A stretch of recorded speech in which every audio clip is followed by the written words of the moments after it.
Hai teman-teman, selamat datang kembali di modul Data Science and Technology Series yang berjudul Teknologi dan Manajemen Big Data. Nah, sebelumnya kita sudah belajar bagaimana cara menginstall Hadoop dengan menggunakan package Cloudera. Nah, sekarang kita akan coba untuk menjalankan job di Hadoop. Sudah siap? Mari kita mulai. Nah, sekarang sebelum kita mulai menjalankan job, saya perlu menjelaskan dulu tentang flow-nya atau aliran proses yang dilakukan ketika kita sebenarnya running job di Hadoop. Nah, seperti apa?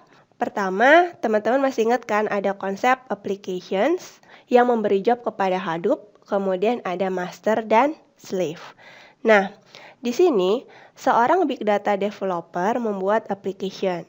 Application itu apa? Application itu sebenarnya adalah codingan. Jadi isinya set of instructions bagaimana memproses suatu dataset.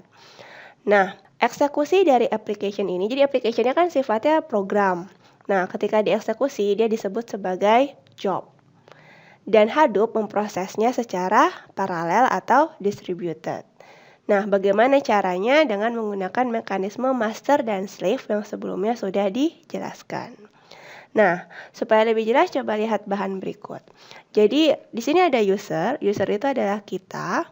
Kemudian kita akan submit job. Nah, ketika kita submit job ini, sebenarnya kita memberikan dua file. Pertama adalah input filesnya. Jadi dataset yang mau diproses ditaruh dulu di HDFS. Kemudian kita juga submit job itu sebenarnya programming filenya. Jadi bisa dalam bentuk Java. Kemudian nanti di wrap, dibungkus menjadi .jar ya, itu menjadi jobnya. Nah, kemudian di Hadoop dia punya namanya Hadoop Client. Jadi client ini kayak interface-nya yang menerima informasi mengenai si job dari si application atau si user.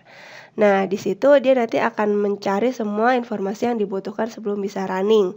Contohnya, dia get input files information, jadi dia akan ngebaca file dulu dari DFS, kemudian nanti dia akan mendistribusikan filenya, ya. Jadi dia nanti akan nge-split.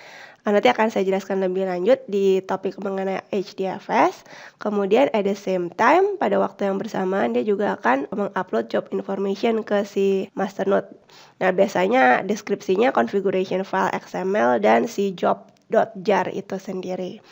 Nah, kalau udah siap semua tinggal di submit. Nah, masih ingat kan ada job tracker dan ada task tracker. Job tracker posisinya di master, jadi dari klien dia akan submit ke job tracker, kemudian nanti job tracker yang akan mengkoordinir eksekusi pemrosesannya di masing-masing slave node. Gitu. Nah, untuk melakukan job ini, seperti tadi kita lihat sudah ada beberapa step ya. Kalau di sini ada 6 step. Jadi, di sini pun kita akan menjalankan ke 6 step itu. Jadi, pertama kita fokus dulu pada HDFS, bagaimana mengaksesnya, bagaimana membuat file dan menaruh file di situ. Kemudian, yang bagian kedua adalah tentang jobnya. Jadi, kita akan membahas sedikit secara lebih detail MapReduce itu bagaimana kerjanya. Kemudian, isi .java. Ya, isi Java file. Kita akan ambil contoh word count.java dan kemudian berlatih bagaimana membuatnya menjadi sebuah job gitu. Kemudian habis itu kita akan praktekkan langsung, jadi kita akan run jobnya dan kita akan cek output filenya, bener nggak word count-nya gitu. Nah, sebagai penutup nanti kita akan navigasi tools-tools yang ada di Cloudera Quick Start VM. Jadi tadi kan kita sudah nge-run job pakai konsep HDFS dan MapReduce. Nah, di dalam Quick Start VM Cloudera ada lagi nih tools-tools lain. Jadi kita akan coba cek, oh ada apa lagi ya gitu. Ya, jadi barusan kita membahas mengenai langkah-langkah yang perlu dibuat untuk menjalankan job di Hadoop.